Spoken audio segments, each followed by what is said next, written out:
Muita coisa mudou nas universidades.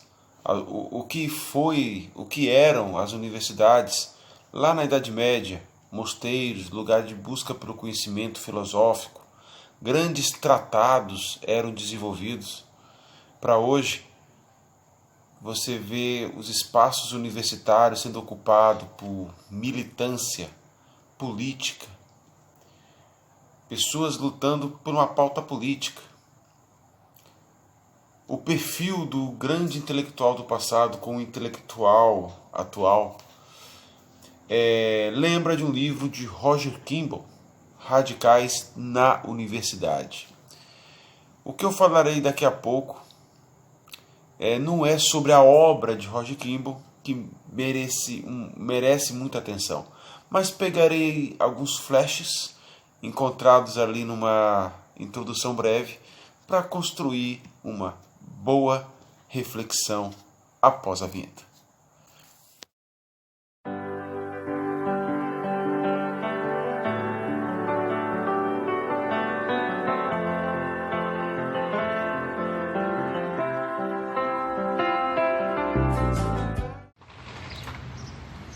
Roger Kimball escreveu o livro Radicais nas Universidades.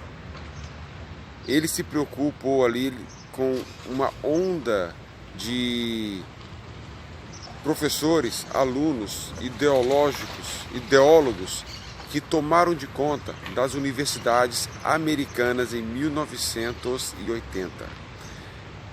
Quando você lê o livro, você fica até assustado, porque o livro retratando as universidades americanas de 1980. Hoje as coisas estão bem mais avançadas. Neste livro ele aponta, ali no prefácio, ele aponta todas as estratégias tomadas pelo movimento radical em combater as antigas estruturas sociais, científicas e políticas. Ele vai retratar de movimentos radicais e autoritários, partindo de estudantes até mesmo reitores. Artigos, textos, teses escritas por alunos, escritas por estudantes e retaliados muitas vezes por professores e diretores. Fala também do ataque ao cânone. Quem está atento a estes acontecimentos atuais das universidades, ainda mais na área de letras, literatura, linguística, sabe muito bem o que eu estou falando. Como Harold Bloom é muito atacado pelos nossos professores de literatura. Justo ele que escreveu o cânone ocidental, né? Então o ataque ao cânone faz parte do ataque revolucionário. Destruindo o cânone, destruindo a coluna cervical das culturas tradicionais, o aluno, a sociedade, fica ali numa condição de vulnerabilidade diante das diversas facetas ideológicas que ocuparão este lugar. Roger Kimball também vai chamar a atenção a reboque de tudo isso sobre o fator da politização. Uma vez que os radicais tomaram de conta do espaço acadêmico, as questões acadêmicas, filosóficas, científicas, as análises literárias passam aí pelo crivo da política. E Roger Kimball vai falar ainda mais. Além de politizar, ainda é a politização mais baixa possível. É uma politização ideológica, panfletária. Quando eu li este ponto, eu lembrei de uma aula que eu tive aqui na universidade. O professor, ele tratava nesta aula de um escritor de literatura, um literato, que viveu no Brasil por volta aí de 1967, 70. ou seja, no período da ditadura ou intervenção militar. E nas suas altas e sofisticadas reflexões, o professor disse: este autor, ele é acusado de ser um autor que apoiou a ditadura. Por que, professor, ele foi acusado de apoiar a ditadura? Ora, porque nos seus escritos e nas suas manifestações públicas, ele nunca demonstrou nenhuma pronúncia, ele não falou nada a respeito da ditadura. Nos seus livros não tem uma nota a respeito dos militares. Isso me faz lembrar do patrono da nossa tão prestigiada educação brasileira. A educação, dizia ele, é um ato político. Infelizmente, tanto esse professor quanto este patrono da educação fazem parte do que Roger Kimball fala no seu livro, no seu título, Radicais nas Universidades. Uma vez que o espaço acadêmico, o espaço onde deveria ser a construção de conhecimento, é inundado por política, e uma vez que o patrono da nossa educação disse que a educação é um ato político, e uma vez que o professor disse que o autor deve ser um apoiador da ditadura porque nos seus escritos ele não faz nenhuma referência, ele leva você, aluno, você, estudante, você, leitor, você, espectador, que observa tudo isso, a não ter outra saída senão você ou defender ou rejeitar certa ideia. Quando eu politizo as ações da vida cotidiana, os meus gestos, os meus modos de pensamento, quando eu politizo o meu preconceito, quando é politizado as aulas de literatura, de filosofia, aulas que deveriam estar totalmente aquém deste jogo político, é uma forma de limitar toda a ação do ser humano. O ser humano, na sua reflexão, ele envolvido com essa política, ele termina empobrecendo toda a sua intelectualidade. Tudo vira política ideológica, tudo vira politização, e é natural que tudo vire uma polarização da vida.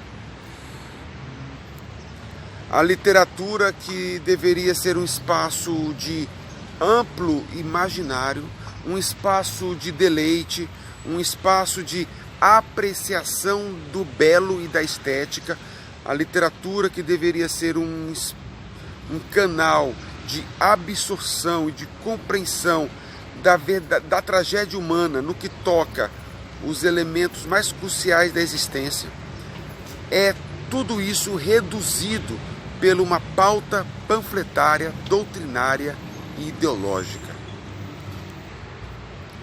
O autor, que poderia desfrutar da sua liberdade do silêncio, o silêncio é também uma decisão. Eu me calar perante um problema não necessariamente quer dizer que eu apoie tal problema. Eu me calar diante de um governo, seja um governo X ou seja um governo Y, não quer dizer que eu defenda ou apoie. Apenas estou desfrutando da minha liberdade de ficar em silêncio. Mas, envolvido nessa panfletagem doutrinária e ideológica, o autor é descartado, cancelado, colocado lá na poeira da biblioteca,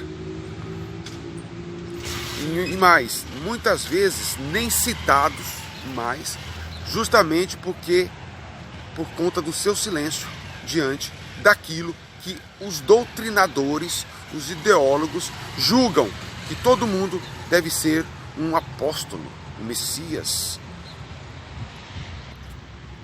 O totalitarismo não está no autor que ficou em silêncio. O totalitarismo,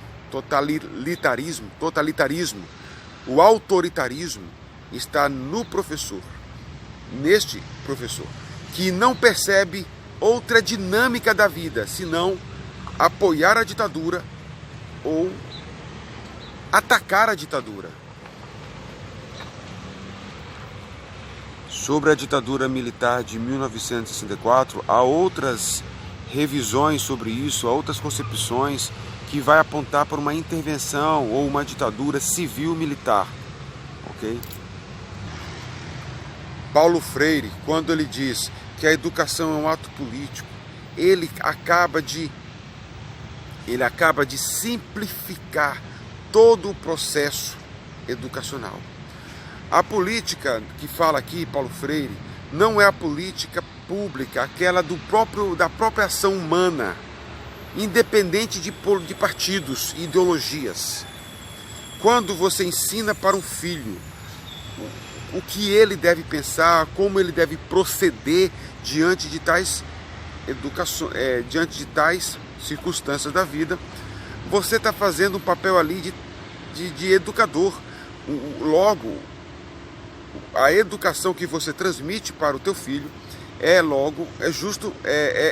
por si mesmo um ato tradicional conservador.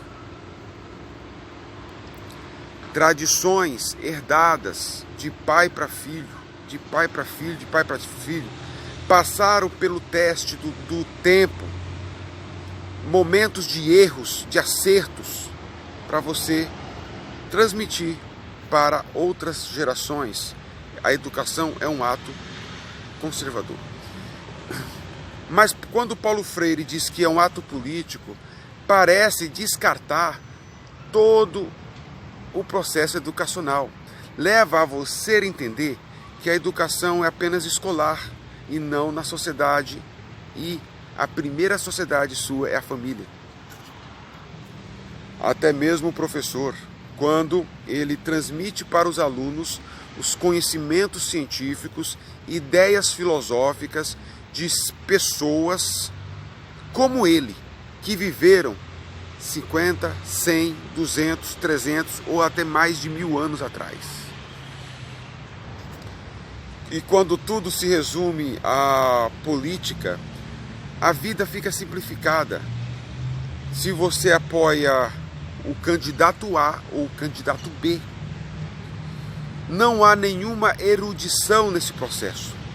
Quando você segue os procedimentos de uma educação tradicional, conservadora, ela te leva à erudição, ao acúmulo de conhecimentos, de erros que nossos passados cometeram, de acertos que eles cometeram, e aquilo que deve ser preservado pela nossa e pela próxima geração. Como consequência de uma educação politizada, e não só educação, mas saúde, comportamentos, pensamentos, gestos, que são politizados à máxima potência, leva ao ódio. Os mesmos politizados que são contra o discurso de ódio, eles se contradizem aqui. Porque quando tudo está politizado, te leva ao ódio. A consequência é prática. Basta você analisar o perfil de grande parte, não são todos, mas uma grande parte ou uma parte considerável de nossos estudantes universitários. Muitos deles vinculados a partidos ideologizados, radicais, pinchando parede, depredando patrimônio público. Este é o resultado da politização que Roger Kimball nos alertava. Radicais nas universidades. Um grande abraço. César Augusto, história para dentro da cabeça.